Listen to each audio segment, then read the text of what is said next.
el logro más importante que se ha visto en la región es enfrentándose con unas desventajas muy fuertes antes de esta crisis mundial que hemos tenido. Y esas desventajas incluyen una ligación muy fuerte con el norte, donde empezó la crisis, una dependencia con el dólar, por ejemplo.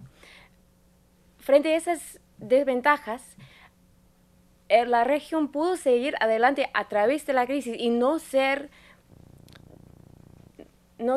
muy lastimado económicamente, no sufrir demasiado durante esa crisis y salir de la crisis muy rápidamente, mucho más rápidamente que durante crisis pasado, por la independencia de política económica, por pensar creativamente, por encontrar soluciones innovadoras que no se recomendaría los economistas usuales en Washington, D.C., que no son las ideas o las estrategias más usuales que los países toman en estas situaciones, pero por pensar creativamente, por usar políticas innovadoras, pudieron salir adelante y pudieron ganar en contra de las desventajas que tuvieron.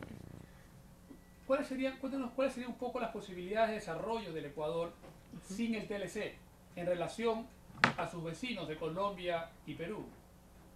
Bueno, las desventajas que vimos en Ecuador más fuertes son sus ligaciones con el norte, son la dependencia en el dólar, son la dependencia en exportaciones petroleras o las remesas que se mandan desde afuera.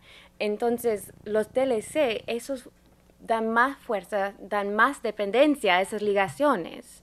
Entonces, desarrollar fuera de un TLC puede ser más estable en el largo plazo porque da un aislamiento positivo en contra de las crisis que se empiezan en el norte. Esta vez lo que vimos fue una crisis mundial que empezó aquí en los Estados Unidos. Muy rápidamente llegó a Europa. ¿De dónde vienen las remesas a Ecuador? De los Estados Unidos y de España, dos países que sufrieron mucho y no parece que el mercado laboral ni aquí ni en España van a superarse de la crisis muy rápidamente. Entonces las remesas desde acá, desde España, no van a recuperarse muy pronto. Entonces un TLC que puede tener el efecto de una conexión más fuerte entre la economía ecuatoriana y la de los Estados Unidos o de Europa, puede ayudar en el corto plazo, pero también puede hacer más vulnerable a la economía en largo plazo. Ecuador fue aislado un poco en manera positiva de la crisis del norte por algunos reglamentos que pusieron en los bancos, por ejemplo, para mantener la liquidez, porque no teniendo su propia moneda, no pueden imprimir más dinero. Entonces, ellos pusieron unas reglas sobre los bancos, sobre mantener la liquidez en el país. Ese tipo de reglamento muchas veces está prohibido en los TLC. Ese tipo de política independiente muchas veces está prohibido dentro de un TLC. No es que un TLC nunca puede ayudar, sino también muchas veces puede hacer un país más vulnerable frente a una crisis al nivel mundial o al nivel o que empiece en los países con los cuales tiene el TLC. En este caso, los Estados Unidos. Ahora, ¿queda aislado el Ecuador de la comunidad internacional sin el TLC? Bueno, el Ecuador ha tenido, en este caso, durante los últimos 2 o 3 años, Ecuador ha impulsado el crecimiento doméstico a través del mercado doméstico. Esto puede ayudar mucho en el corto plazo, pero tampoco es estrategia de largo plazo, obviamente. Pero Ecuador también ha,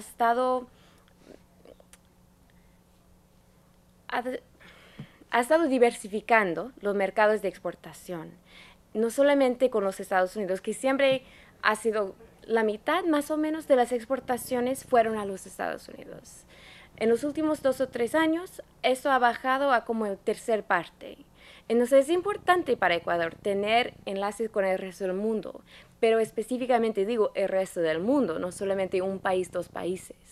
Y eso es primero, para aprovechar del crecimiento muy rápido que puede estar pasando en distintas partes del mundo, pero también a protegerse en contra de una crisis que puede empezar en una parte del mundo, como la crisis que acabamos de vivir, empezó en los Estados Unidos. Y si Ecuador hubiera diversificado antes sus mercados de exportación, si estuvieran mandando sus exportaciones a distintos países antes, que ahora está haciendo el cambio, pero si eso hubiera estado antes de la crisis hubieran estado aún mejor protegidos que lo que estuvieron. Entonces, no es solamente cuestión de tener TLC o no tener TLC, sino primero a defender sus derechos dentro de cualquier TLC. Por ejemplo, los reglamentos en el sector bancario que hizo Ecuador, esos no deberían de ser prohibidos o las manos de Ecuador estarían aún más atadas de lo que estuvieron no teniendo su propia moneda. Segundo, a tener sus conexiones no solamente con un país, dos países, sino con todo el mundo, con dentro de la región, con Asia, con Europa, también con los Estados Unidos, para no tener tanta dependencia de una economía, dos economías. Con esto, ¿cuál sería su visión acerca del Ecuador, del presente y el futuro? Bueno, no es para mí tener visión para el país de Ecuador. Lo más importante es que los ecuatorianos tienen su visión y que tienen sus voces y que sus voces estén escuchados por el gobierno de Ecuador. Entonces yo no puedo decir esto es lo que yo creo que ustedes van a hacer, pero lo que sí puedo decir es que ciertos pasos que han tomado dentro de los últimos 2, 3 años han tenido mucho éxito en varias maneras. Han salido antes que lo usual, que uno debería de esperar de esta crisis, sin mucho sufrimiento del pueblo. Protegieron al pueblo.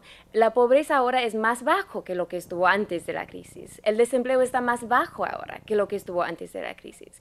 Entonces parece que los pasos que han tomado dentro de los últimos 2, 3 años sí tuvieron éxito, pero no es papel mío decir lo que ellos deberían de hacer en el futuro, si me explico.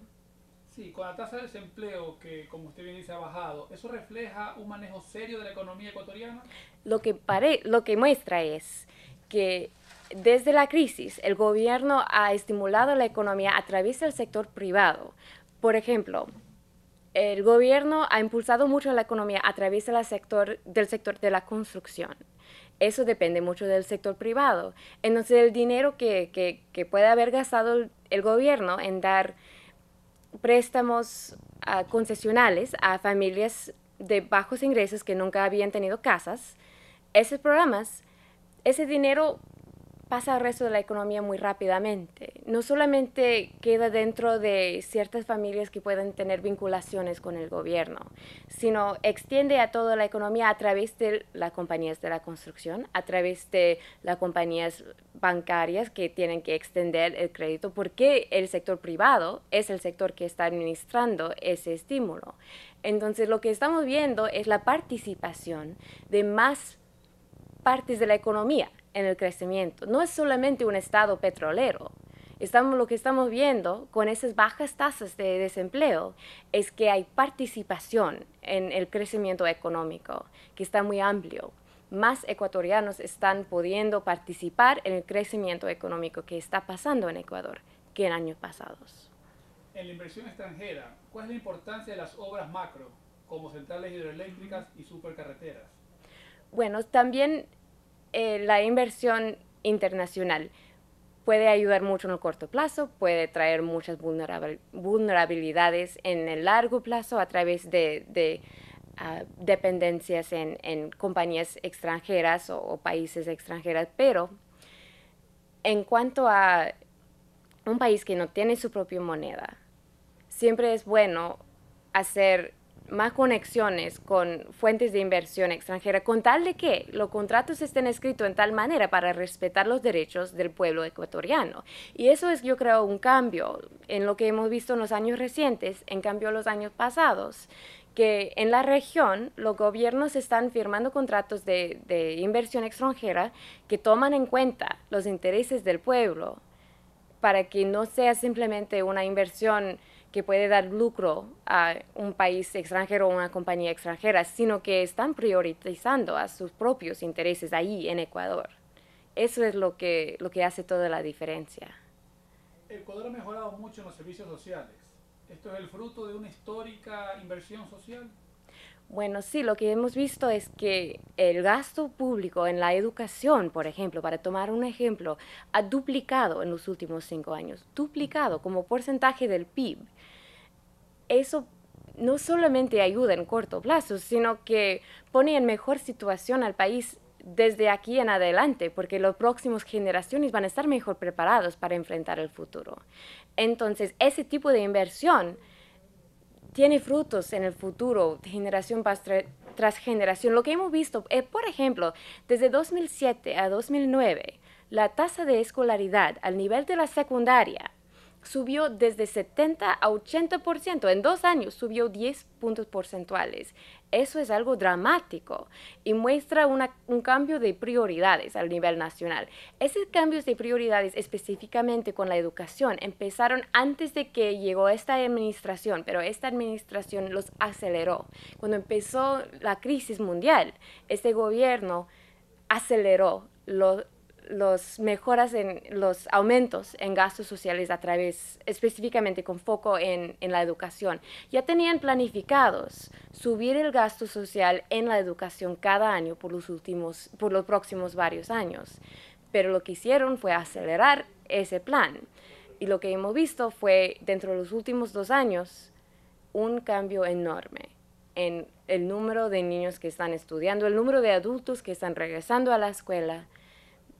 Y lo que hemos visto en el desempleo, por ejemplo, no solamente estamos viendo que menos gente están buscando trabajo, sino más gente también están estudiando o están trabajando, no están en el medio buscando uno o el otro. Entonces sí, es un cambio de estrategia, un cambio de perspectiva, un cambio de prioridades. Hablemos algo de la crisis europea. ¿Puede Grecia y otros países de la Unión Europea emular lecciones del modelo alternativo económico ecuatoriano? Bueno, están en situaciones muy, muy diferentes. Es cierto que en los dos casos no tienen su propia moneda, pero las diferencias son que en Ecuador tienen su propio banco central. Entonces pudieron poner las regulaciones acerca del sector bancario para mantener la liquidez local. Pudieron evitar que el miedo de los inversionistas haga que toda la liquidez escape del país. Pudieron hacer ese tipo de reglamento. También tienen el poder de poner su propia tasa de interés. Entonces pudieron mantener las tasas bajas y eso fue una decisión muy importante y una decisión algo controversial de mantener bajas las tasas de interés en 2008, cuando las tasas de inflación estuvieron un poco altos. Pero era muy sabio porque la inflación que se vio fue a través del mercado mundial para la comida. Y aunque eso uno nunca quiere saber que la gente tiene problemas con comprar comida, claro. Pero subir tasas de interés en ese momento bajaría los precios a través de la manera más dolorosa, porque lo que haría es hacer más caro al dinero. Técnicamente es lo que están haciendo con subir tasas de interés. Están quitando del sistema la cantidad de dinero que está circulando. Entonces, eso es lo que pasó en muchos países. Subieron las tasas de interés en 2008, llegó la crisis demasiado alto y demasiado pronto y demasiado profundamente. ¿Por qué? Porque sacaron del sistema circulatorio liquidez del sistema por subir las tasas de interés. Entonces, esos decisiones que tomaron en Ecuador eran muy importantes en salir de la crisis antes, en no sufrir demasiado durante la crisis, en proteger a los más vulnerables durante la crisis. Esas son opciones que difícilmente, desafortunadamente, no tienen en Grecia, no tienen en España. Entonces, tienen varias opciones. Pueden demandar que el Banco Central Europeo se abra unas posibilidades a los que no estuvo abierto en el pasado, como poder pensar en más que simplemente la inflación, que siempre es lo más importante para el Banco Central Europeo. Si pueden convencerles a los del Banco Central Europeo que hay más en el mundo que la inflación, que el desempleo también importa, que la pobreza también importa, eso puede ser una manera para salir adelante, pero ya es muy tarde para eso. A menos de que las prioridades del Banco Central Europeo cambien mucho y muy dramáticamente y muy rápidamente, no veo la manera de que los países europeos puedan simplemente tomar el ejemplo de Ecuador, donde tienen su propio Banco Central. ¿Sí me explico? Sí, totalmente, totalmente. Y pues queríamos agradecerle por esta pequeña entrevista que nos ha dado, de habernos recibido y estamos muy gustosos por eso. Bueno, por supuesto, muchas gracias a ustedes.